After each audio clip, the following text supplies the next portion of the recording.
नमस्कार, मैं अजय पाल सोनी एजुकेशन में आपका बहुत स्वागत करता हूं। और आज जो है हमारा बहुत ही इम्पोर्टेंट टॉपिक शुरू हो रहा है और वो है हमारे पास टाइम और टेंस।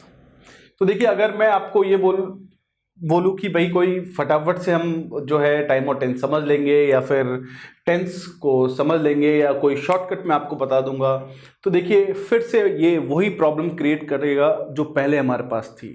क्या कि बहुत बार लोगों ने टेंस पढ़ा, लेकिन कहीं ना कहीं हम सारे लोगों को तो भी टेंस में दिक्कत होती है। इसका मतलब बहुत सिंपल सा है कि हो सकता है कि हमने उसको सही तरह से नहीं पढ़ा है। तो देखिए, ध्यान रखिएगा, मैं आपको एक ही क्लास में टेंस सिखा दूं ऐसा नहीं हो सकता। हमें चीज़ों को स्टेप वाइज समझना पड़ेगा। इसका मतलब इससे रिलेटेड हमारे पास जितने भी वीडियोस आगे आपको मिलेंगे, स्टेप वाइज सारे वीडियोस आप जरूर देखें। और मैं आपको बताऊं, फिर आपको टेंस में किसी भी तरह की दिक्कत नहीं होगी। कॉम्पिटिटिव एग्जाम में किसी भी तरह का क्वेश्चन अगर आपके सामने आता है तो आप उसको बहुत ही आराम से कर पाएंगे। आगे आने वाली जनरेशन, मतलब कि आपके बच्चे पोतों को भी समझा सकेंगे, राइट। चलिए शुरुआत करते हैं हम टाइम और टेंस की। लेकिन मैं आपको बता देता हूं कि मैं डायरेक्ट ही टेंस का टॉपिक शुरू नहीं करने वाला हूं। आप बोले ऐसा क्यों? देखिए, हो सकता है कि आज से पहले जब भी हमने टेंस पढ़ा तो उससे पहले दो बहुत इंपॉर्टेंट चीज़ों के बारे में बात होनी चाहिए। कुछ बेसिक सवाल है जिसके बारे में हमें जानना चाहिए, फिर हमें टेंस पढ़ना शुरुआत करना चाहिए। तो हमने बोला कि वो दो सवाल कौन से हैं। तो पहला हमारे पास है कि वर्ब क्या होता है, और जो दूसरा सवाल है वो है कि what is the difference between time and tense. तो वही हमारे पास है कि ये दो बेसिक सवाल जो हमारे दिमाग में आने चाहिए कि वर्ब क्या होती है और टाइम और टेंस में डिफरेंस क्या है। तो देखिए, पहले इन दो सवालों के बारे में हम थोड़ी सी बात करेंगे और फिर पूरे टेंस के टॉपिक में इन्हीं कॉन्सेप्ट को बार बार अप्लाई करेंगे, क्योंकि पूरा टेंस इन्हीं पे बेस्ड है। सेंटेंस के अंदर टेंस तो हो गया शरीर, लेकिन आत्मा हो गई वर्ब, इसलिए इन चीजों को जानना जरूरी है। तो यहां पर हम शुरुआत करते एक बेसिक सा कि इन चीजों के बारे में थोड़ा पढ़ते हैं और फिर हम टेंस में इनको अप्लाई करते हैं। इसका मतलब मैं आपको सीधा सा बताना ये चाहता हूं कि ऐसा नहीं है कि वर्ब के बारे में पढ़ते ही हमें टेंस समझ में आ जाएगा, नहीं। जो भी हम समझेंगे उसको टेंस में अप्लाई करके पूरी तरह से समझेंगे। या टाइम और टेंस में क्या डिफरेंस होता है ये मैं आपको बताऊंगा, लेकिन ऐसा नहीं है कि मेरे एक लाइन में बताने से आपको क्लियर हो जाएगा, नहीं। बार बार उसको हम अप्लाई करेंगे अपने वीडियोस के दौरान और आपके दिमाग में हमेशा के लिए क्लियर हो जाएगा। तो शुरुआत करते हैं हम सबसे पहले कि बेसिक चीज क्या, कि वर्ब क्या होता है। What you mean by the verb. तो उसको हम बहुत जीरो से लेते हैं। हमने बोला एक सेंटेंस जो है, हमने बोला कि आई कॉल्ड।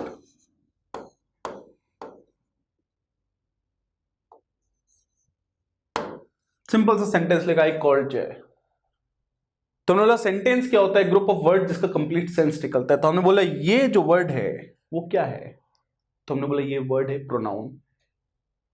ये जो वर्ड है ये क्या है? हमने बोला नाउन। इसी तरह से हमने चीजों को समझा था कि कोई भी चीज या स्थान या किसी भी चीज को जो आप नाम दे सकते हैं, किसी इंसान को, स्थान को जो नाम दे सकते हैं, जो भी नाम निकल के आएगा वो क्या है? नाउन। किसी इंसान या स्थान यानी कोई भी नाउन की जगह पर कोई वर्ड यूज होता है तो वो क्या है? प्रोनाउन। और ये वर्ड हमारे पास क्या है? वर्ब। तो हमने बोला ये कैसे पता चला? तो उसी तरह से एक लंबे चौड़े सेंटेंस या कहीं पे भी हम सबसे पहले ये देखते हैं कि वर्ब होती क्या है, बेसिक कॉन्सेप्ट क्या है। तो हमने बोला वर्ब एक वर्ड होता है जो कोई सेंटेंस में हम यूज कर सकते हैं। और याद रखिएगा, बिना वर्ब कभी भी सेंटेंस नहीं बन सकता। तो हमने वर्ब कौन सा वर्ड होता है? तो हमने बोला ध्यान दीजिएगा कौन सा वर्ड होता है। हमारे पास पहला सेंटेंस था आई कॉल्ड जय। तो आई ने एक एक्शन किया, वो कौन सा है? कॉल करने का। तो इसका मतलब कि एक सेंटेंस में एक ऐसा वर्ड जो किसी एक्शन को बताए वो क्या होता है? वर्ब। क्रिया को बताए वो क्या होता है? वर्ब। लेकिन इतना ही जरूरी नहीं है, ध्यान दीजिएगा। हमने बोला विशाल नोज द ट्रुथ।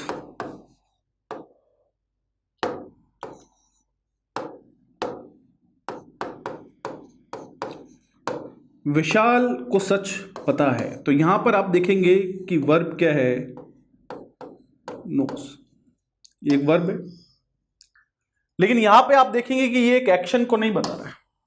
तो आप बोलेंगे एक्शन को कैसे नहीं बता रहा है, तो उसके लिए बहुत सिंपल से एक फंडे को समझते हैं। बहुत सिंपल सा फंडा क्या है, एक्शन यानी क्रिया क्या होता है। अगर आप साइंटिफिक टर्म में देखेंगे तो ये होता है what is work, work is force into displacement, यानी जब आप फोर्स लगाएंगे उससे डिस्प्लेसमेंट होएगा तो कार्य होएगा, कार्य होएगा यानी एक्शन होएगा। अब आई कॉल्ड जय, तो उसमें कॉल करने का एक एक्शन है, मतलब कि मैंने उसको बुलाया होगा, जय इधर आओ, कुछ ना कुछ एक्शन किया होगा जिससे पता चला होगा कि ये एक एक्शन है। लेकिन मैं या विशाल सच जानता है, तो उसमें विशाल जानने के लिए कौन सा एक्शन कर रहा है, नहीं कर रहा है। जैसे एग्जाम्पल के तौर पे मैं आपको बोलूं कि आई एम प्लेइंग, तो उसमें ऑब्वियसली आई एम एक वर्ब है, हम बात करेंगे इसके बारे में, लेकिन प्ले यहां पर एक वर्ब है, प्लेइंग वर्ब की फर्स्ट फॉर्म प्लस आईएनजी, तो यहां पर आप देखेंगे ये एक एक्शन को बता रही है कि जैसे मैंने बोला आई एम प्लेइंग, तो कुछ ना कुछ एक्शन हो रहा है, मतलब कि फोर्स भी लगा रहा है, डिस्प्लेसमेंट भी हो रहा है, उससे कोई ना कोई एक्शन हो रहा है जो आपको दिखाई दे रहा है। लेकिन जैसे ही जो है हमने बोला कि आई रिमेंबर यू, मैं तुम्हें याद करता हूं, तो याद करने में कौन सा एक्शन है, याद करते टाइम ऐसे हाथ पैर तो थोड़ा ना हिलाते हम। तो ऑब्वियसली यहां पर हमारे पास कॉन्सेप्ट ये है कि एक ऐसा वर्ड जो एक्शन बताए वो वर्ब है, लेकिन यहां पर ये एक्शन नहीं बता रहा है, यहां पर एक स्थिति को बता रहा है, और वो है हमारे पास स्टेट। स्थिति को इंग्लिश में क्या बोलेंगे यहां पर, स्टेट। तो नो एक ऐसी वर्ब है जो किसी एक्शन को नहीं और किसको बता रही है, स्टेट को। रिमेंबर यहां पर एक ऐसी वर्ब है जो किसको बता रही है, एक स्टेट को, क्योंकि यहां पर कोई एक्शन नहीं हो रहा है। इसका मतलब हमारे पास एक और बहुत महत्वपूर्ण चीज आती है कि एक ऐसा वर्ड जो किसी स्थिति, किसी स्टेट को बताए, वो भी क्या है, वर्ब है। फिर हमने बोला एक और सेंटेंस, हमने बोला इट इज रेनिंग,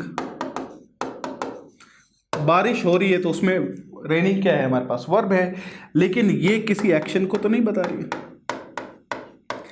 एक्शन को क्यों नहीं बता रही है, क्योंकि एक्शन कोई करने वाला होना चाहिए। बारिश कौन कर रहा है, तो आप बोलेंगे ऊपर वाला कर रहा है, भगवान कर रहा है। हमने बोला हमने देखा नहीं, वो तो हो रही है बारिश, ये एक हैपनिंग है। तो इसका मतलब हमारे पास कहीं न कहीं जो है एक बेसिक सा कॉन्सेप्ट आता है कि वर्ब क्या होता है। तो ध्यान दीजिएगा, आप ये सोचे कि इतने में आपको समझ में आ जाए सब कुछ, नो, स्टेप वाइज इसको अप्लाई करेंगे हम, डोंट वरी। अभी इतना सब कुछ करने के बाद मैं तो आपके दिमाग में सिर्फ 3 बेसिक चीजें डालना चाह रहा हूं। वो ये है कि वर्ब एक ऐसा वर्ड होता है जो या तो किसी एक्शन को बताएगा, या किसी स्टेट, स्थिति को बताएगा, या फिर किसी हैपनिंग को बताएगा। That's it. इतना सा ही आप ये आप दिमाग में रखें, क्योंकि जब तक हम अप्लाई नहीं करेंगे तब तक चीजें क्लियर नहीं होगी। तो ये चीज मैं आपको टेंस में अप्लाई कर करके बताऊंगा कि देखिए यहाँ पर स्टेट बता रहा है, या हैपनिंग बता रहा है, या एक्शन बता रहा है, क्योंकि वहां पर इन चीजों का ध्यान रखना जरूरी है। वहीं पे वर्ब को समझते हुए या टेंस को शुरू करने से पहले कुछ बेसिक क्वेश्चन जो हमारे दिमाग में उठने चाहिए, जिनके बिना टेंस को अच्छे से समझा नहीं जा सकता, वो हमारे पास है कि देखिए एक हेल्पिंग वर्ब और एक मेन वर्ब में क्या डिफरेंस है।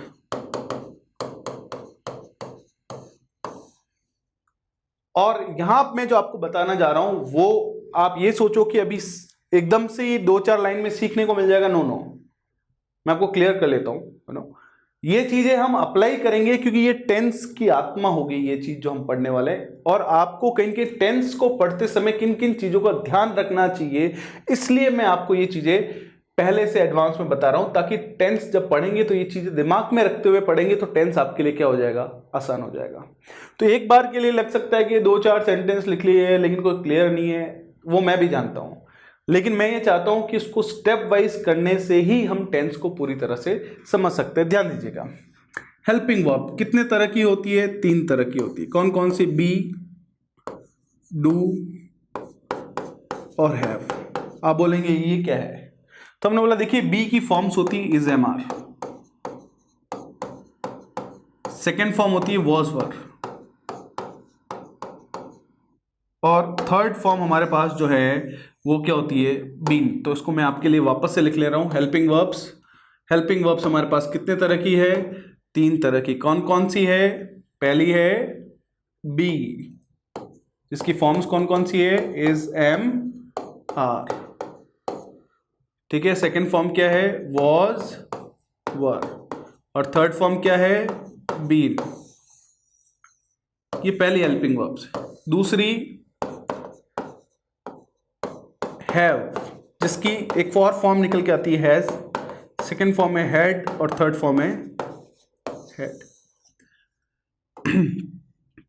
तो आप देख सकते हैं कि ये हमारे पास जो है इज एम आर की फॉर्म से। और तीसरी हमारे पास है डू, जिसकी एक और फॉर्म निकल के आती है एक वचन के साथ, डज। सेकंड फॉर्म है डिड और थर्ड फॉर्म है डन। तो मैं ये चाहता हूं आप रटे ना, इनको बिल्कुल मत रटिएगा। आप अभी दिमाग में रखिएगा कि ये फॉर्म्स हमारे पास कहीं कहीं होती है। बी 3 फॉर्म्स होती है, कौन कौन सी, बी, डू और हैव। रटना नहीं है, दिमाग में रखना है, अभी अप्लाई होगी सारी टेंस के अंदर। फिर इनकी फॉर्म्स निकल के आती है। बी की फॉर्म से is am are, second form है वॉज वर, थर्ड फॉर्म है been. Has have, second form had, third form had. Do है, जिसकी एक और फॉर्म निकल के आती है डज, सेकेंड फॉर्म है डिड और थर्ड फॉर्म है डन। ये एक बेसिक खाका आपके दिमाग में अभी रखिएगा। तो हमने बोला हेल्पिंग वर्ब और मेन वर्ब में डिफरेंस क्या होता है, ध्यान दीजिएगा। हमारे पास कुछ सेंटेंसेस आते हैं, जैसे हमने बोला I am playing hockey, we are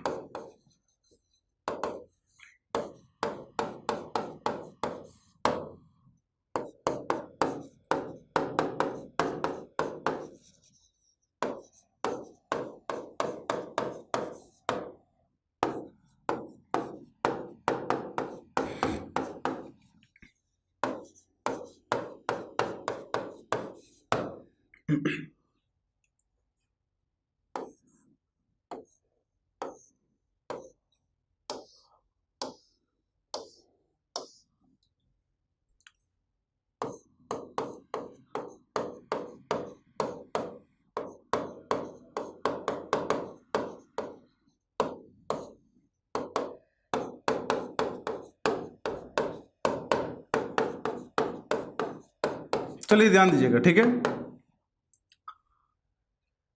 यहां पे जो ब्लैक अंडरलाइन कर रखा है आपको वो है हेल्पिंग वर्ब, और जो रेड में है वो मेन वर्ब। अब मैं आपको जो बता रहा हूं वो ध्यान से सुनिए। अभी जो हम समझने जा रहे हैं उसको समझने की बजाय हमें इस तरह से समझना है कि हमें टेंस को सीखते टाइम अप्लाई क्या करनी है, किस तरह से चीजें अप्लाई करनी है। ठीक है, ध्यान दीजिएगा। एक मेन वर्ब का काम होता है किसी भी सेंटेंस में हो रहे एक्शन, स्टेट या हैपनिंग को बताना। वापस ध्यान सुनिएगा, एक मेन वर्ब का कार्य होता है कोई भी सेंटेंस में हो रहे एक्शन, हैपनिंग या स्टेट को बताना। पहली चीज, टेंस बदलने से इसकी फॉर्म में बदलाव आ जाता है। जैसे पहला प्रेजेंट कंटिन्यूअस टेंस का है, दूसरा सेंटेंस भी प्रेजेंट कंटिन्यूअस टेंस का है। तो आप बोलेंगे पढ़ाया तो नहीं, लेकिन बात कर रहे हैं, डोंट वरी। अभी बेसिक चीज याद रखिए कि दोनों एक ही टेंस के हैं, तो वर्ब की फॉर्म में कोई बदलाव नहीं हुआ। लेकिन जैसे टेंस चेंज हुआ, वर्ब की थर्ड फॉर्म हो गई, प्रेजेंट परफेक्ट आ गया। तो इसका मतलब यह है कि आपको जो है टेंस पढ़ते टाइम ये दिमाग में रखना है कि कौन से टेंस में मुख्य क्रिया, मेन वर्ब की कौन सी फॉर्म का प्रयोग होता है। ठीक है, ये हमेशा आपको दिमाग में रखना है पढ़ते टाइम। इसका लिए हम इस तरह से अप्लाई करेंगे। सेकंड, एक हेल्पिंग वर्ब जो है इसका काम होता है कोई भी सेंटेंस के सब्जेक्ट और बाकी बचे हुए सेंटेंस के बीच एक सामंजस्य, एग्रीमेंट रखना। इसलिए सब्जेक्ट वर्ब एग्रीमेंट एक टॉपिक भी कॉम्पिटिटिव एग्जाम में आता है। कहीं ना कहीं एक हेल्पिंग वर्ब का काम होता है सब्जेक्ट और बाकी बचे हुए सेंटेंस के बीच में कोऑर्डिनेशन रखना, एग्रीमेंट रखना, सामंजस्य रखना। अब इंटरेस्टिंग चीज क्या है कि एक हेल्पिंग वर्ब सब्जेक्ट के हिसाब से भी बदलती है और टेंस के हिसाब से भी बदलती है। मतलब कि सेम टेंस है, लेकिन ये आई के हिसाब से एम आ गया, वी के हिसाब से आर आ गया। जैसे टेंस चेंज हुआ, हेल्पिंग वर्ब भी चेंज होगी। लेकिन यहाँ आई था तो हैव, वी है तो हैव, अगर यहाँ शी लिखता तो हैज आ जाता।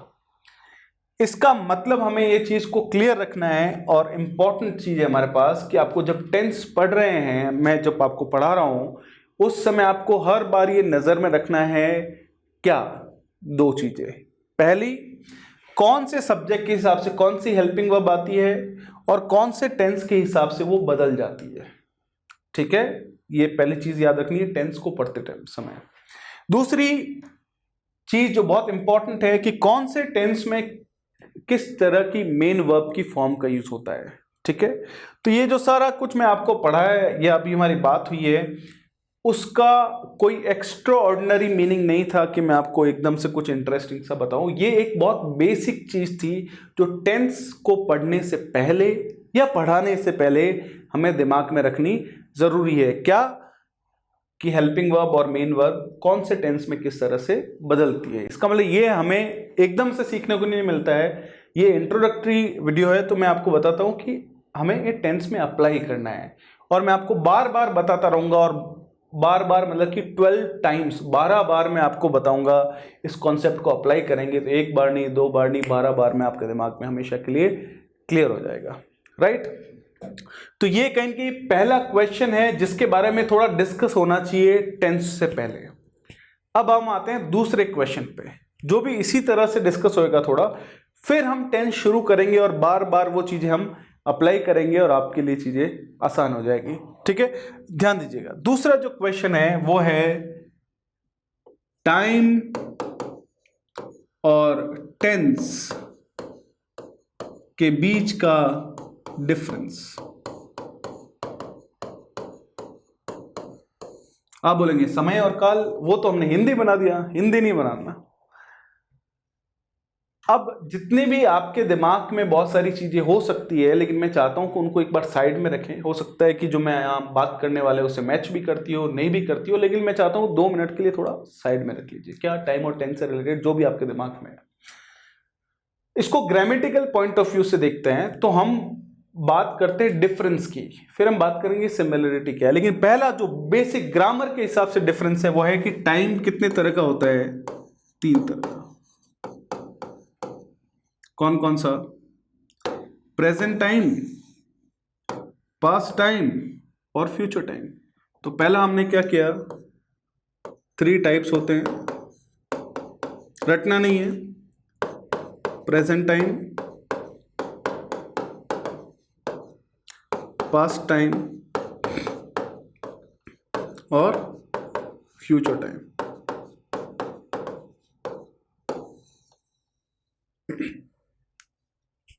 क्लियर? टेंस जो है वो 12 तरह के होते हैं, ये सबसे बेसिक डिफरेंस है, याद रखिए। सिंपल प्रेजेंट टेंस, जिसको हम प्रेजेंट इंडेफिनिट भी बोल सकते हैं, प्रेजेंट सिंपल भी बोल सकते हैं, दोनों सेम ही है।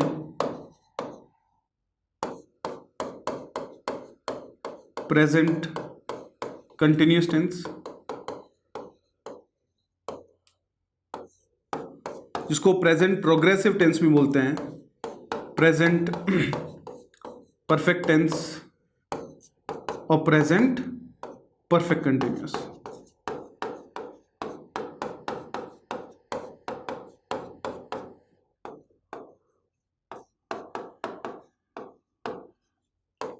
तो अब हमारे पास है कि प्रेजेंट की जगह पास्ट लगा लेंगे तो अगले 4 हो जाएंगे, और पास्ट की जगह फ्यूचर लगा लेंगे तो अगले 4 हो जाएंगे। तो ये पहला बेसिक डिफरेंस है कि टाइम 3 ही तरह का होता है, टेंस 3 नहीं होते। बहुत सारे लोग ये बोलते हैं फ्यूचर कोई टेंस नहीं है। देखिए बहुत सारी चीजें बहुत डीप की और बहुत अलग कॉन्सेप्ट आ जाता है। हम तो बहुत ही बेसिक तरीके से बात करते हैं, क्योंकि हमारा मकसद है एग्जाम क्रैक करना, पीएचडी अभी तो नहीं है इस क्लास के लिए बात करें तो ये बेसिक। आप बोले प्रेजेंट टेंस, देखिए प्रेजेंट टेंस कुछ नहीं होता, या तो सिंपल प्रेजेंट होगा, या प्रेजेंट कंटिन्यूअस होगा, या प्रेजेंट परफेक्ट होगा, या फिर प्रेजेंट परफेक्ट कंटिन्यूअस। कॉन्टिन्यूअस नहीं बोले इसको, क्या बोले? कंटिन्यूअस। ये होगा, ये पहला डिफरेंस है।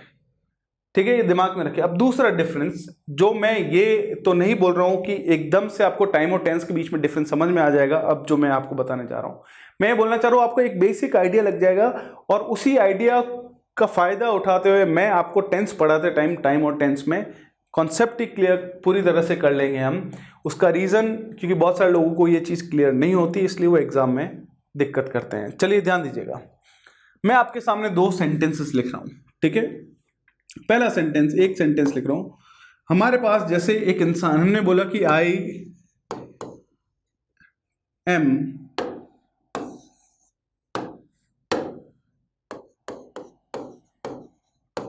Going to Udaipur tomorrow. एक सेंटेंस है आपके सामने। मैं आपकी जानकारी के लिए बता देता हूं कि ये प्रेजेंट कंटिन्यूअस टेंस का सेंटेंस है।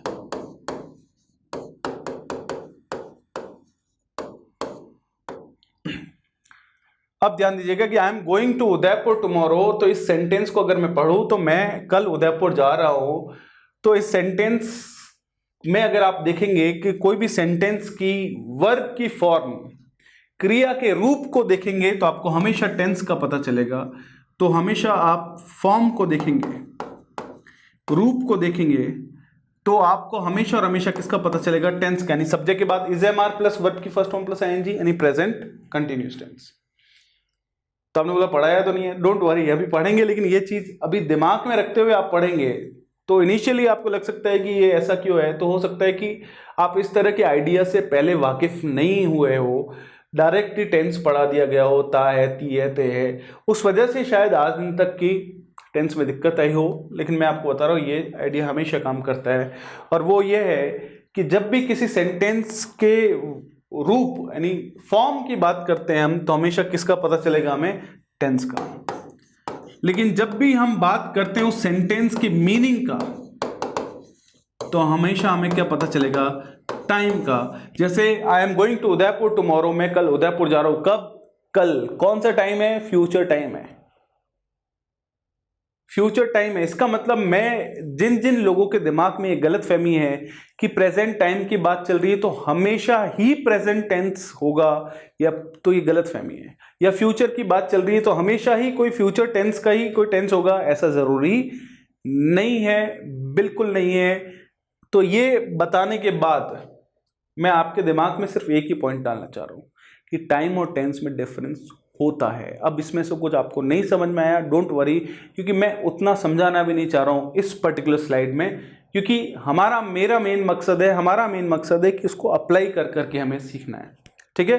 तो अब दिमाग में आपके एक खाका तैयार हो गया कि किन किन चीज़ों का ध्यान रखना है, कौन सी हेल्पिंग वर्ब और मेन वर्ब कौन कौन सी यूज होती है, क्या डिफरेंस आ रहा है, और टाइम और टेंस में कहाँ कहाँ डिफरेंस आ रहा है, क्योंकि इन्हीं पे बेस्ड पूरे टेंस के बहुत इंपॉर्टेंट क्वेश्चंस हमारे पास बनते हैं। तो आपके दिमाग में सिर्फ अगर इतना ही घुस गया है इतना सा वीडियो देखने के बाद, तो मैं चाहता हूं कि टेंस को सीखने में 50% सफलता हमें मिल चुकी है।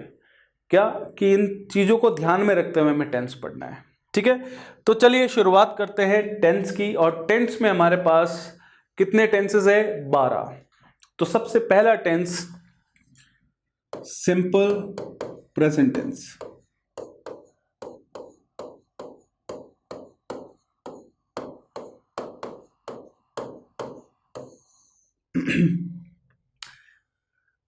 अब हमारे पास सिंपल प्रेजेंट टेंस, जिसको प्रेजेंट इंडेफिनिट टेंस भी कहते हैं। तो मैं आपको बता देता हूं कि ये याद रखें कि सबसे पहला पॉइंट आता है कि जब भी हम टेंस पढ़ते हैं तो हमें यह दिमाग में रखना है कि कौन से टेंस में किस तरह के सेंटेंसेस आते हैं। फॉर्मूला जरूरी है, नो डाउट, आप सारे लोगों ने पढ़ा होगा, सब्जेक्ट प्लस वर्ब की फर्स्ट फॉर्म प्लस ऑब्जेक्ट, ये सिंपल प्रेजेंट टेंस होता है, वो जरूरी है। लेकिन उससे भी ज्यादा जरूरी है क्या? ये समझना कि कौन से टेंस में किस तरह के सेंटेंसेस आते हैं, ये सबसे प्राइमरी चीज है। तो हमने बोला सिंपल प्रेजेंट टेंस में किस तरह के सेंटेंसेस आते हैं, तो हमने बोला दुनिया के ऐसे सारे के सारे सेंटेंसेस जिसमें ये बोध होता है कि कोई भी कार्य वर्तमान समय में होता है, वर्तमान समय में कोई एक्शन होता है, हो रहा है, होगा, हो चुका है, नहीं, कोई भी एक्शन वर्तमान समय में होता है, ऐसा शो करने वाले सारे सेंटेंसेस। हो सकता है कि वो किसी सार्वभौमिक सत्य को बता सकते हैं, किसी आदतन क्रिया को बता सकते हैं, लेकिन वो आखिर में यही शो करते हैं कि कोई भी एक्शन वर्तमान समय में होता है, ऐसा शो करने वाले सारे सेंटेंसेस किसमें लिखे जाएंगे? सिंपल प्रेजेंट टेंस में। अब आता है फॉर्मूला। तो हम ये बोल रहे हैं कि सिर्फ फॉर्मूला याद करके आप टेंस सीखेंगे, गड़बड़ है। हमें उससे भी पहले सीखना पड़ेगा किस तरह के सेंटेंसेस आते हैं। अब आता है फॉर्मूला। तो फॉर्मूला हमारे पास बहुत ही आसान है कि सबसे पहले लिखे सब्जेक्ट, फिर लिखे वर्ब की फर्स्ट फॉर्म प्लस ऑब्जेक्ट। तो मतलब सब्जेक्ट क्या है, तो उस एक्शन को करने वाला क्या होगा? सब्जेक्ट। उस एक्शन से किस पे फर्क पड़ रहा है, या कोई भी सेंटेंस को मुख्य क्रिया तक पढ़ने के बाद अगर आपके दिमाग में दो सवाल आते हैं, हु, हुम या व्हाट, क्या किसे या किसको, तो आपको ऑब्जेक्ट मिल जाता है। हमने बोला वर्ब की फर्स्ट फॉर्म, तो मुझे आप बताइए हम हेल्पिंग वर्ब की बात कर रहे हैं या मेन वर्ब की? तो वापस से हम बेसिक चीज पे जाते हैं कि देखिए टेंस के हिसाब से वर्ब की फॉर्म किसकी बदलती है? मेन वर्ब की। इसको लिया मेन वर्ब की बात चलती है। तो हमने बोला हेल्पिंग वर्ब कहाँ गई? तो हमने बोला अभी डोंट वरी, थोड़ी शांति रखिए, ध्यान से सुनिए। मेरे सामने एक बहुत ही सिंपल सा सेंटेंस, तो मैं आपको आसान सेंटेंसेस के साथ शुरुआत करूंगा, 5वीं क्लास जैसे सेंटेंसेस, क्योंकि हमारा मेन मकसद बेस को क्लियर करना होगा। फिर हम जाएंगे एडवांस लेवल पे, ठीक है? तो पहले बेसिक चीज की बात करते हैं, फिर एडवांस लेवल पे एग्जाम पॉइंट ऑफ व्यू की बात करते हैं। जैसे मेरे सामने सेंटेंस आया कि भाई हमने बोला कि ज्योति चेस खेलती है। तो हमने बोला ज्योति चेस खेलती है, तो जैसे ही आपके दिमाग में सेंटेंस आया ज्योति चेस खेलती है, इसका मतलब कि प्रेजेंट टाइम में कोई भी काम होता है। और जैसे ही आपके दिमाग में सेंटेंस आया, उसका मीनिंग आया, आपके दिमाग में सीधा क्या आना चाहिए? Simple present tense. फिर आना चाहिए क्या? फॉर्मूला। ये है तो सही, लेकिन अब ज्योति चेस खेलती है सिंपल प्रेजेंट टेंस है, लेकिन लिखेंगे कैसे? ऐसे। फिर हमने बोला कि इसमें सब्जेक्ट क्या होगा? तो हमने बोला खेलने का काम कौन कर रहा है? ज्योति। तो हमने बोला सबसे पहले क्या लिखा? ज्योति। फिर हमने बोला वर्ब की फर्स्ट फॉर्म, तो हमने बोला मेन एक्शन कौन सा है? खेलना। तो हमने क्या लिख लिया? प्ले। अब एक छोटी सी चीज जो बहुत ही बेसिक सी है, वो आप सिर्फ और सिर्फ सिंपल प्रेजेंट टेंस में ही होती है और किसी भी टेंस में नहीं होती। वापस ध्यान से सुनिएगा, अभी हम जो बात करने जा रहे हैं वो सिर्फ सिंपल प्रेजेंट टेंस में ही होता है और कोई भी तरह के सेंटेंस में या टेंस में नहीं होता है। वो ये है कि जब भी आप मेन सब्जेक्ट के जस्ट बाद में वर्ब की फर्स्ट फॉर्म लिखते हैं, तो आप एक बार जरूर ये देखिए कि आपका सब्जेक्ट एक वचन है या बहुवचन है। आपका सब्जेक्ट अगर बहुवचन है तो मेन वर्ब के साथ SES नहीं लगेगा, लेकिन अगर आपका सेंटेंस का सब्जेक्ट एक वचन है या अनकाउंटेबल है तो आपको SES लगाना पड़ेगा। जैसे अगर मैं बोलूं हम चेस खेलते हैं, तो हमने बोला वी प्ले चेस, तो यहां पर आप S लगा नहीं सकते क्योंकि वी क्या है? प्लूरल है, लेकिन यहां पर S आपको लगाना पड़ेगा। हमने बोला क्या खेलते हैं, तो हमने बोला चेस, तो ऑब्जेक्ट आ गया। अब और भी ध्यान से सुनिएगा, ठीक है? बेसिक एग्जांपल इसलिए दे रहा हूं क्योंकि हमारा मेन मकसद यहां पे एग्जांपल्स में खो जाना नहीं है, कॉन्सेप्ट को क्लियर करना है, ठीक है? अब हमारे पास बोला कि हेल्पिंग वर्ब कहां है, तो हमने बोला देखिए सिंपल प्रेजेंट टेंस। ध्यान सुनिएगा, सिंपल प्रेजेंट टेंस के इस तरह के सेंटेंस स्ट्रक्चर्स वाले जो वाक्य होते हैं, इनमें जो सकारात्मक वाक्य होते हैं, अफर्मेटिव सेंटेंसेस होते हैं, उसमें आप सामान्यतः हेल्पिंग वर्ब का प्रयोग नहीं करते हैं, डायरेक्ट ही मेन वर्ब लिख लेते हैं। लेकिन अगर आप उस क्रिया पर उस सेंटेंस में जोर देना चाहते हैं, तब आप हेल्पिंग वर्ब का प्रयोग कर सकते हैं, और वो है डू या डस। अगर आपका एक वचन है तो डस आएगा, बहुवचन है तो डू आएगा। तो हमने बोला ज्योति डज प्ले चेस। तो हमने बोला दोनों में फर्क क्या है, तो हमने बोला देखिए दोनों सेंटेंसेस, पहली बात तो सही है। दूसरी बात, यहां ये मुख्य क्रिया है, यहां हेल्पिंग वर्ब है या मेन वर्ब है, दोनों सही है, लेकिन फर्क ये है कि ये तो है जनरल सेंटेंस जो सामान्यतः हम बनाते हैं, लेकिन इस तरह के सेंटेंसेस का प्रयोग हम तभी करते हैं जब हम वर्ब पे जोर देना चाहते हैं। हमने बोला ज्योति क्या करती है, तो आपने बोला ज्योति चेस खेलती है। मैंने बोला सही से बताओ ज्योति क्या करती है, आपने बोला ज्योति चेस खेलती है, तो आपने वर्ब पे क्या दे दिया? जोर। अब वो बोलने से तो मेरे को पता चल गया आपको कि मैंने कहा, या आपने बोला कि ज्योति चेस खेलती है, अब सुनने से और बोलने से समझ में आ गया। लेकिन इसी भाव को लिखित में कैसे लिखेंगे? यहाँ कोई मुंह तो चिपका नहीं सकता मैं, तो वो लिखित में इस चीज को समझने के लिए हम इस कॉन्सेप्ट का यूज करते हैं। अब आपको नेगेटिव बनाना है, नकारात्मक बनाना है, तो आप एक छोटा सा काम करिए, आप हेल्पिंग वर्ब के बाद में क्या लगा दीजिए, नॉट लगा दीजिए। बहुत ही आसान सा कॉन्सेप्ट है। तो हमने बोला ज्योति डज नॉट या डजंट भी लिख सकते हैं प्ले चेस। इंटरोगेटिव यानी आपको प्रश्नवाचक बनाना है, तो आप एक छोटा सा काम करिए, हेल्पिंग वर्ब को दौड़ा के सब्जेक्ट से पहले लिख लीजिए। तो does Jyoti play chess, last में क्वेश्चन मार्क आ जाएगा। हमने बोला कि ज्योति चेस, क्या ज्योति चेस नहीं खेलती है, जैसे इस तरह से बना दें हम। तो हमने बोला कि does Jyoti not play chess. अब ये सारे सेंटेंसेस लिखने का एक मकसद है जिसको ध्यान से समझिएगा, जो आपके लिए इंग्लिश थोड़ा और आसान बनाएगा। वो हमारे पास ये है कि देखिए, एक बार सेंटेंस स्ट्रक्चर के हिसाब से अगर आपने एक अफर्मेटिव सेंटेंस बना लिया, एक सकारात्मक वाक्य आपने अगर बना लिया है ना,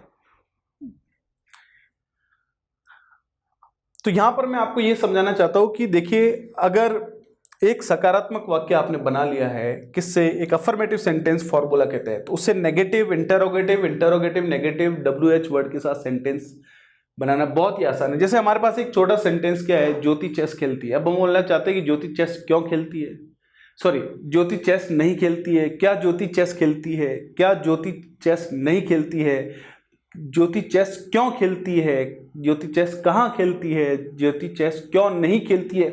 इतने सारे सेंटेंसेस है आपके सामने, लेकिन मैं आपको बता देता हूं कि इसकी शुरुआत बहुत सिंपल है। और यहां पर मैं एक कॉन्सेप्ट, एक पैटर्न आपको समझाना चाह रहा हूं जो आपको इंग्लिश बहुत आसान बनाएगा। वो ये है कि एक बार एक अफर्मेटिव सेंटेंस आप बना लेते हैं तो नेगेटिव बनाना बहुत ही आसान है। आपको हेल्पिंग वर्ब के बाद क्या लगा देना है, नॉट। अगर आपको इंटरोगेटिव यानी प्रश्नवाचक बनाना है तो क्या है, सिर्फ हेल्पिंग वर्ब को सब्जेक्ट से पहले लिखिए, सेम का सेम है, सिर्फ हेल्पिंग वर्ब को सब्जेक्ट से पहले लिखिए। लेकिन ये भी ध्यान रखिए कि इस तरह के वाक्यों में जब डज आ जाता है तो मेन वर्ब के साथ SES नहीं लगता है। ये भी बहुत इंपॉर्टेंट चीज़ है। तो हमने बोला कि देखिए, इंटरोगेटिव बनाना है तो हमने कुछ नहीं किया, हेल्पिंग वर्ब को यूज सब्जेक्ट से पहले कर लिया और इंटरोगेटिव बन गया। अगर आपको इंटरोगेटिव नेगेटिव यानी क्या ज्योति चेस नहीं खेलती है, तो आपने कुछ नहीं किया है, जो नेगेटिव सेंटेंस था उसमें हेल्पिंग वर्ब को सब्जेक्ट से पहले ले आए। कंपेयर करिएगा, सिर्फ डज को सब्जेक्ट से पहले आए, नॉट वही है, लास्ट में इंटरोगेटिव बना लिया। तो यहां पर जो है स्टेप वाइज मैं आपको समझाऊं तो पहली चीज ये है कि एक बार एक अफर्मेटिव सेंटेंस बना लिया तो उसे नेगेटिव, इंटरोगेटिव, इंटरोगेटिव नेगेटिव बहुत ही आसान है। बस किसको उठाकर कहां रखा जा रहा है या क्या जोड़ा जा रहा है ये दिमाग में रखिए। से नेगेटिव बनाना था, हेल्पिंग वर्ब के बाद नॉट लगा दिया। इंटरोगेटिव बनाना था, हेल्पिंग वर्ब को सब्जेक्ट से पहले लिख लिया। इंटरोगेटिव नेगेटिव तो हेल्पिंग वर्ब को सब्जेक्ट से पहले लिख लिया, लेकिन नॉट को वहीं रहने दिया। ये कुछ बेसिक फंडे हैं, राइट। अब इंटरेस्टिंग चीज और क्या है कि कोई भी सेंटेंस जो हिंदी में क्या से शुरू होता है वो इंग्लिश में व्हाट से कभी शुरू नहीं होता है। इस चीज को दिमाग में रखे। तो हमने बोला तो किससे शुरू करेंगे, हेल्पिंग वर्ब के साथ शुरू करेंगे। हमने बोला क्या ज्योति चेस खेलती है, तो आपने व्हाट से शुरू नहीं किया और किससे शुरू किया है, हेल्पिंग वर्ब से। अगर आपका प्रश्न सूचक जो शब्द है वो सेंटेंस के बीच में है कि ज्योति चेस क्यों खेलती है, तो आप यहां वाई लगा दीजिए। कैसे खेलती है तो हाउ लगा दीजिए। कहां खेलती है तो वेयर लगा दीजिए। तो अगर आपका प्रश्न सूचक शब्द सेंटेंस के बीच में आ रहा है, क्यों, कहां, कैसे, तो उसमें एक काम करिए कि हेल्पिंग वर्ब का यूज तो सब्जेक्ट से पहले कीजिए, लेकिन उससे पहले क्या लगा दीजिएगा, WH वर्ड। हमने बोला कि ज्योति चेस क्यों नहीं खेलती है, तो why does Jyoti not play chess. Jyoti chess कैसे नहीं खेलती है, तो why how does Jyoti not play chess. तो यहां पर बेसिक फंडा यही है कि एक बार एक अफर्मेटिव सेंटेंस बन गया तो उसे नेगेटिव, इंटरोगेटिव, ये सारी चीजें बनाना बहुत ही आसान है। इस चीज को आप प्लीज और प्लीज दिमाग में रखें, जरूरी है, इंपॉर्टेंट सी है। तो ये था एक बेसिक अंडरस्टैंडिंग किसकी, सिंपल प्रेजेंट टेंस के सेंटेंसेस की, पहले तरह के सेंटेंस की। अभी एक और तरह का और सेंटेंस भी पढ़ेंगे। अब दूसरे तरह का सेंटेंस हमारे पास सिंपल प्रेजेंट टेंस का जो है वो ये आता है कि अगर आप किसी भी सब्जेक्ट की, कोई भी इंसान की, किसी भी चीज की वर्तमान समय की विशेषता बताना चाहते हैं। क्या बताना चाहते हैं? वर्तमान की विशेषता।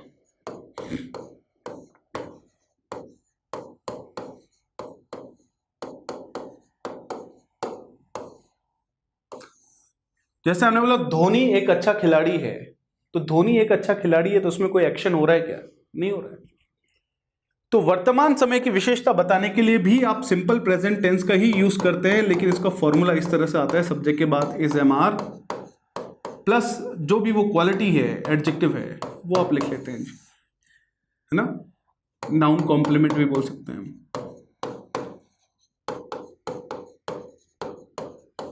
जैसे एग्जाम्पल के तौर पे हमने बोला Dhoni is a good player,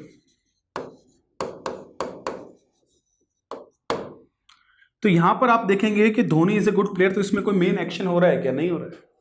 इसमें वर्तमान समय की क्या बताई जा रही है? विशेषता बताई जा रही है। तो यही हमारे पास पॉइंट है। अगर इसका नेगेटिव बनाना है तो आप लिख सकते हैं धोनी इज नॉट, जिसको इजंट भी लिख सकते हैं, गुड प्लेयर। इंटरोगेटिव बनाना है तो हेल्पिंग वर्ब को सब्जेक्ट से पहले लिखिए, तो इज धोनी गुड प्लेयर। देखिए वही चीज वापस निकल के आ रही है।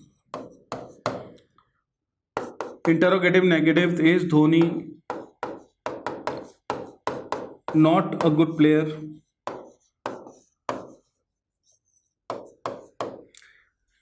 धोनी अच्छा खिलाड़ी क्यों है? तो why is Dhoni a good player. Dhoni अच्छा खिलाड़ी क्यों नहीं है? तो why is Dhoni not a good player. तो आप देख सकते हैं एक बार एक अफर्मेटिव सेंटेंस बना लिया तो उसका नेगेटिव इंटरोगेटिव बनाना बहुत ही आसान है। तो यहां पे मैं आपको यह समझाना चाह रहा हूं कि सब्जेक्ट के बाद इज एम आर आया है और उसके बाद में कोई मुख्य क्रिया नहीं है, तो आपके दिमाग में आना चाहिए वो कौन से टेंस का है? सिंपल प्रेजेंट टेंस का है सेंटेंस। ये क्लियर रखें इस चीज को। और उसमें क्या बताया जाता है कि उसमें वर्तमान समय की विशेषता बताई जाती है। जैसे हमने बोला कि हम अच्छे सीखने वाले लोग हैं, तो हमने बोला वी आर गुड लर्नर्स। इसके अलावा वर्तमान समय की क्या बताई जा रही है? विशेषता बताई जा रही है। तो ये भी सिंपल प्रेजेंट टेंस के ही स्ट्रक्चर है। इस चीज को दिमाग में रखें। तो ऐसा अगर आपके दिमाग में, तो देखिए दो तरह से चीजों को हम यूज करते हैं। पहली चीज ये है कि जब आपके दिमाग में कोई वाक्य आता है तो वो कौन से टेंस का है हमें क्लियर होना चाहिए। इसका मतलब है अगर आपके दिमाग में वाक्य आता है जिसमें वर्तमान समय की विशेषता बताना चाहते हैं आप, जैसे नई दिल्ली भारत की राजधानी है, ये वर्तमान समय की विशेषता बताना चाहते हैं, तो ये कौन सा टेंस होगा? तो हमने बोला वर्तमान समय की विशेषता बतानी है तो सिंपल प्रेजेंट टेंस होगा। दूसरा, अगर कहीं लिखा हुआ है तो आपने देखा इज एम आर के बाद में कोई मुख्य क्रिया नहीं है, आपने दिमाग में जल्दी से आ जाना चाहिए कौन सा टेंस है? Simple present tense. वो क्या बताना चाहता है कि इसकी ये विशेषता वर्तमान समय में है। That's it. तो ये भी हमारे पास सिंपल प्रेजेंट टेंस का ये स्ट्रक्चर था। अब हम बात करते हैं एग्जाम पॉइंट ऑफ व्यू से कि एग्जाम में हमारे पास किस तरह के क्वेश्चंस आते हैं सिंपल प्रेजेंट टेंस से। तो ध्यान दीजिएगा, यहां पर हम बात कर रहे हैं सिंपल प्रेजेंट टेंस की विशेषताओं की। वो ये कहती है कि किसी भी तरह का रूटीन एक्शन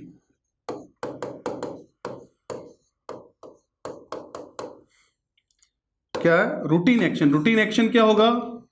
जो एक्शन रूटीन में है। किसी भी तरह का हैबिचुअल एक्शन,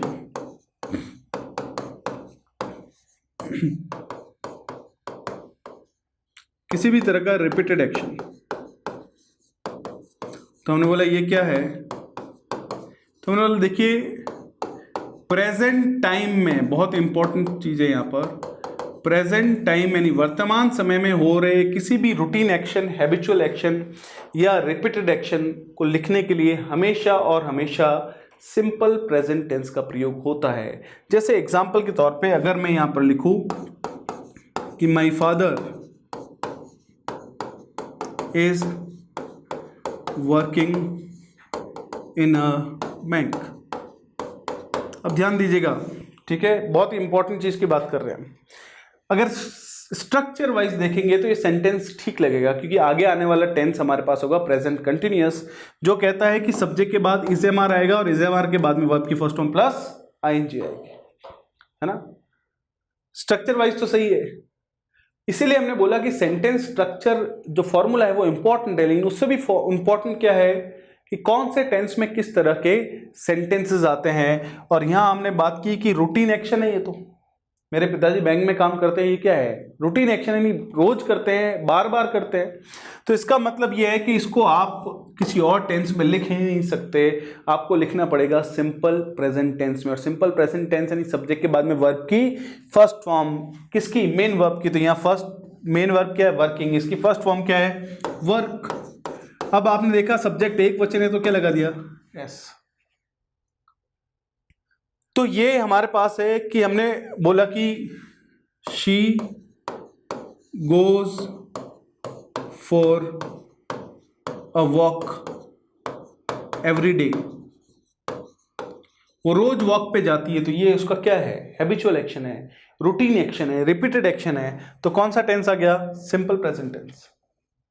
तो ये एक बेसिक कॉन्सेप्ट है, और इससे रिलेटेड बहुत बार एक शॉर्टकट हमारे पास आता है कि कोई भी सेंटेंस, ये इस तरह की एग्जामिनर आपको क्या देता है?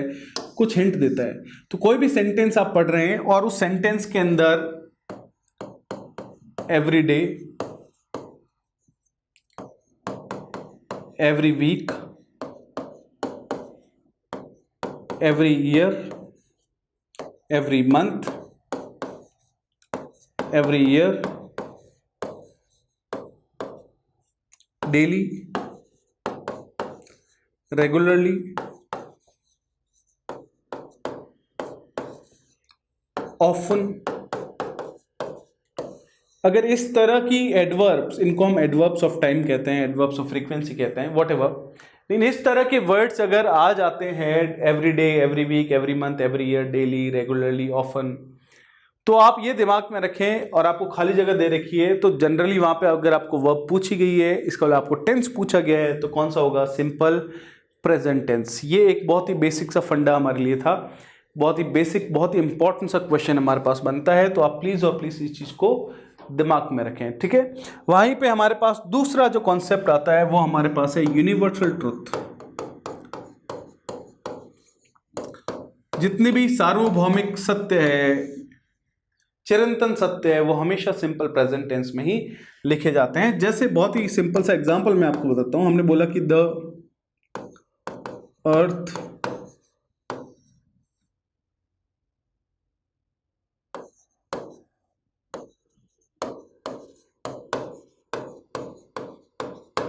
जैसे हमने ऑप्शन दे दिया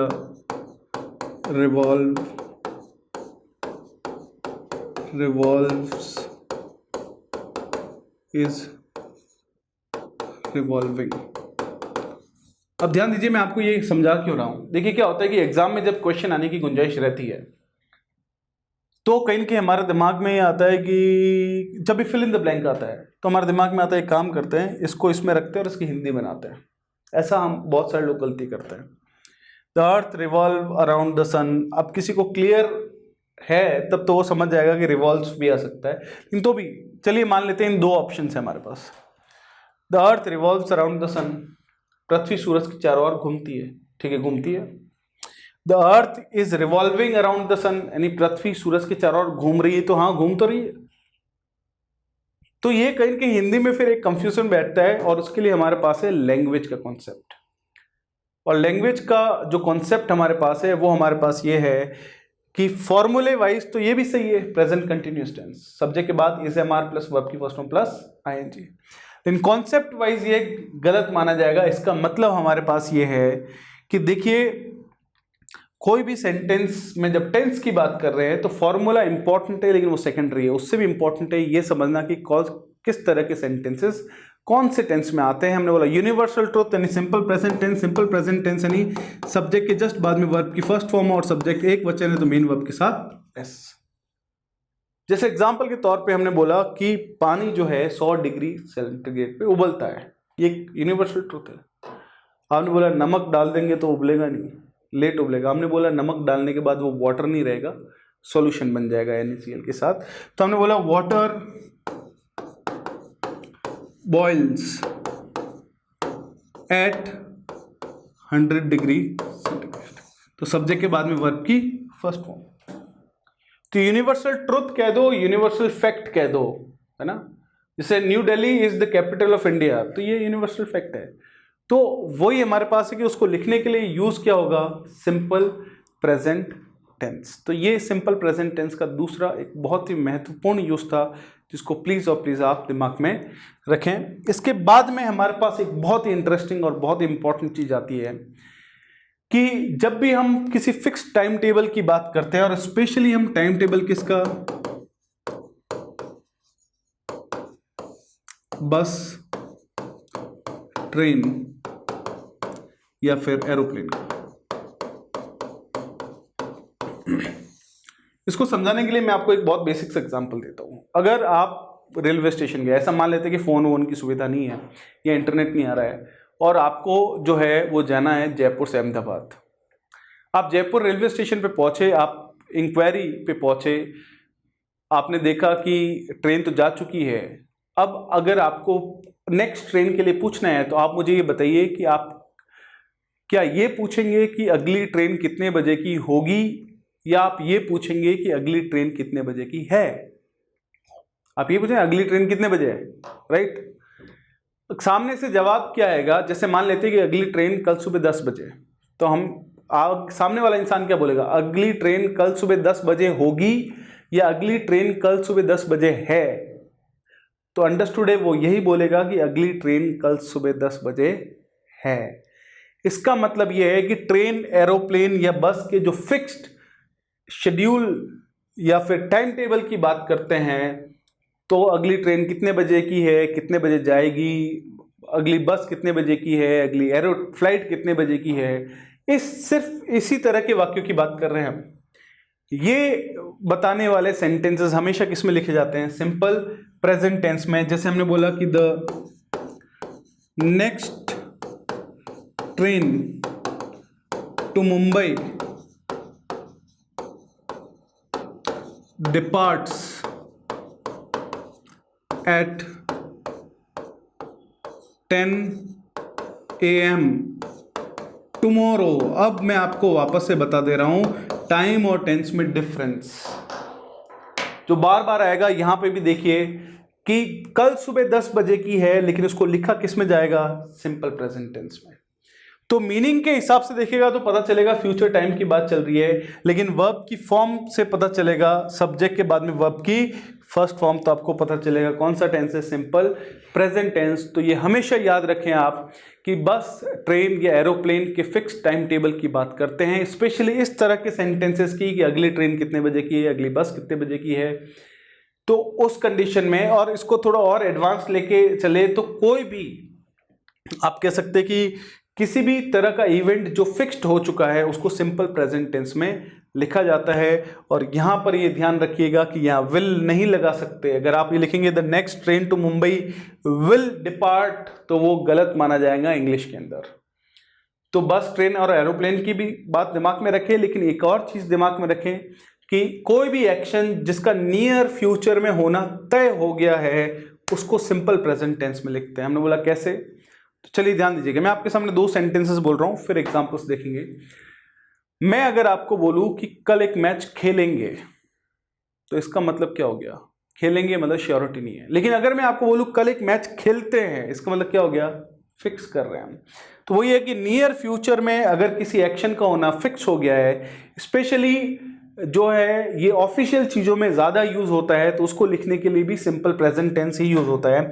जैसे एग्जांपल के तौर पे ऐसे मान लेते हैं कि इंडिया नेपाल का कुछ कॉन्फ्लिक्ट चल रहा है, फिर नेपाल के लोगों ने बोला कि ये तो गलत किया है और वहाँ की हुक्मरान जो है, हुकूमत जो है, उसको इस्तीफा देना पड़ता है। नई सरकार आती है, वो बोलती है कि हम चाहते हैं कि भारत के प्रधानमंत्री हमारे यहाँ आए।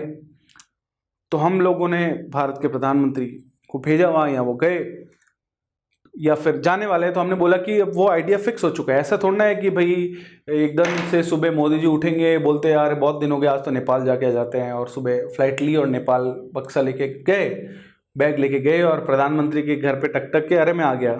ऐसा तो हो नहीं सकता, राइट। ये सारी चीज़ें प्रोटोकॉल के तहत और पहले से ही डिसाइड होती है। तो अगर हमने बोला कि भारत के प्रधानमंत्री अगले महीने नेपाल जाते हैं, तो ये एक चीज़ फिक्स्ड है।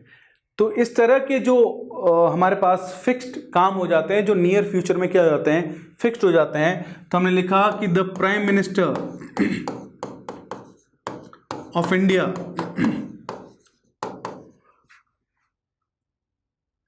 Goes to Nepal